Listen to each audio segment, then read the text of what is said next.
I'm Chris Bridgman and I am the managing partner of Bridgman Bridgman, and we are a green roof installer that works all across the UK, putting plants and vegetation on rooftops. So Chris, what is a green roof? So a green roof, if you can imagine a roof that's already waterproof, so I don't know, take a garage roof for example, it's got a felt finish on it. What we do with a green roof is actually put layers on top of that. So we put a protection layer, a drainage layer, then we put a lightweight growing medium, which we call substrate. It's not soil because that can be too heavy.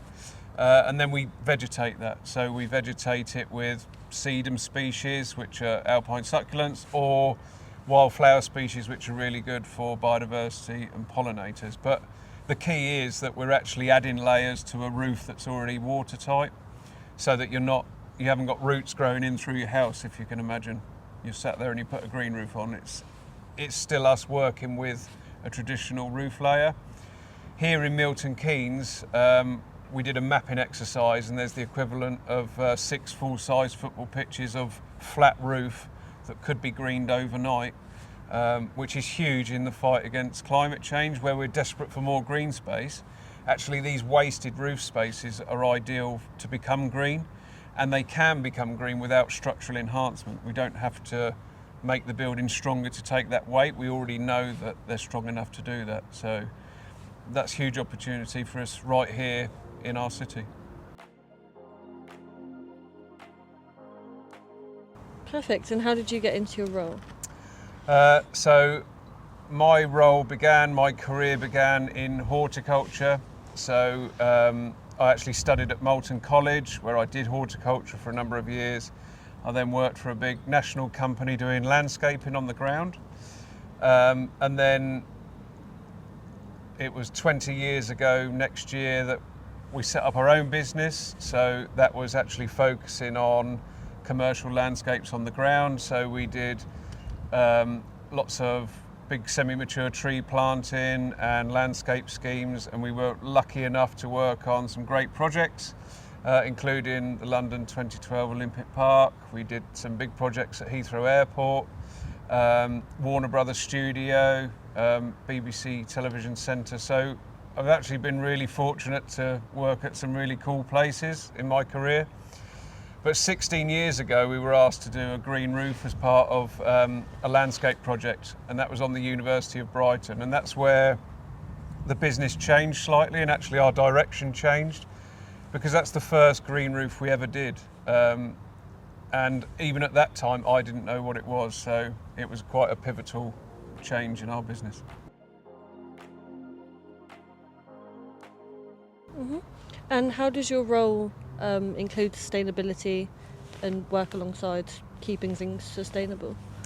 So what we do is actually quite an environmentally sustainable service. So it is quite simple that we are putting plants on rooftops and vegetation, but that has a lot of bigger impact towards the climate change. So by putting plants on a rooftop, you're actually helping our towns and cities stopping the flooding. So actually we can keep water at roof level for longer. The plants use the moisture. They're good for cleaning the air, so actually capturing the carbon and storing that, as well as microplastics. So it's actually cleaning our air. It's cooling our air, because plants reduce air temperature by about 3 to 5 degrees. Within the building, so like here on the YMCA, actually having vegetation on the rooftop will mean that inside the building it's cooler in summer and warmer in winter.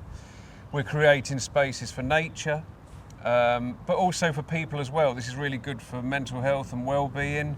It's creating green jobs, green skills, and it's just a really good thing to be part of. And actually what we do is not 100% of the solution to any one problem, but it's 50% of the solution to lots of different problems.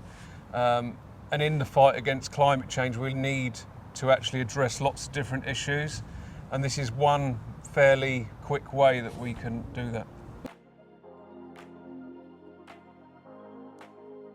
What challenges would you say you face, and how would you come either combat them challenges or, you know, take steps to try and lesser the challenges that you face?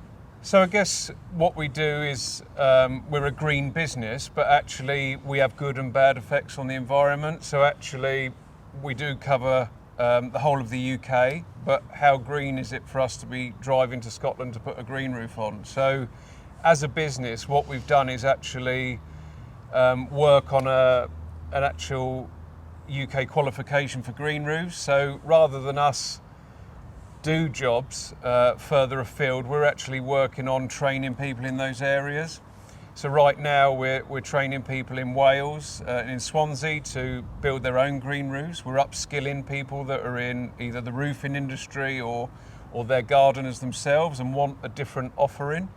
But also in Scotland, we're offering people that opportunity to do it more locally. And that's quite a challenge for us, you know, how green we are in how we operate.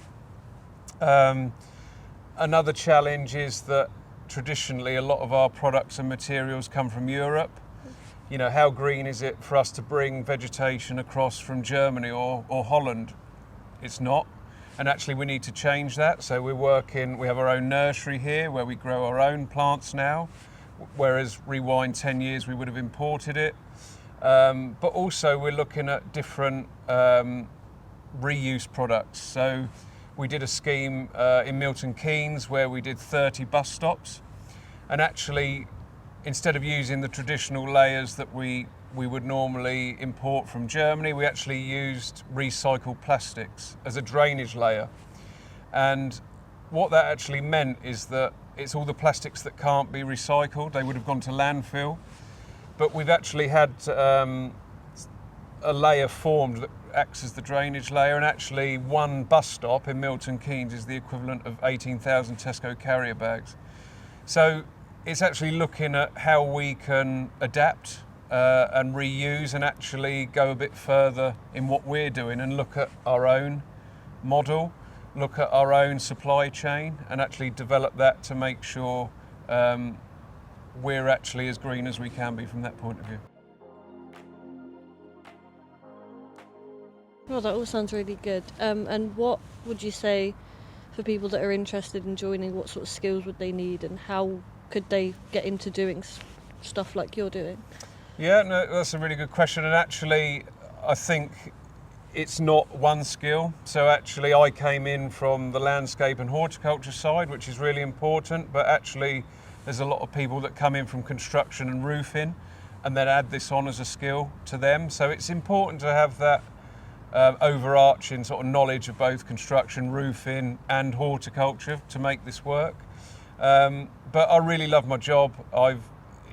It's been some of the most challenging projects that I've done since we've done green roofing. So often we've got cranes, big heavy cranes that are involved, which means closing roads. You know, we've shut roads in central London, which means, you know, which is quite challenging. That's a lot of people to involve. That's a lot of permissions to get. You know, you've got to think about getting so much material to the rooftop, doing it safely, and doing it in a time frame as well. So, for instance, you can get a crane winded off, which means you've shut the road, you've got a big crane, you've got all the materials there, you need to get it to the roof, yet it's too windy. And actually that means you can't lift, which means you have to then go into a whole new plan B. It can mean huge extra cost. And for me, that's a challenge I thrive on. I really enjoy those challenges where lots of people that I talk to that I've known from old, they don't want that risk. Whereas actually I find that really interesting and get quite a buzz from doing that and overcoming those problems. So that's why I really enjoy what I do. In terms of skills, there are green roof qualifications available, but I do think it is, you know, as the industry grows, it is an add-on skill. There aren't that many companies in the UK that solely focus on it. That is changing. So the industry is growing at 17% a year. Globally, the industry will be worth $5.4 billion US come 2030. So there's huge scope for people to get involved. they are getting involved from an early stage, but actually that gives them opportunity to pioneer and really make a name for themselves in this industry. Thank you.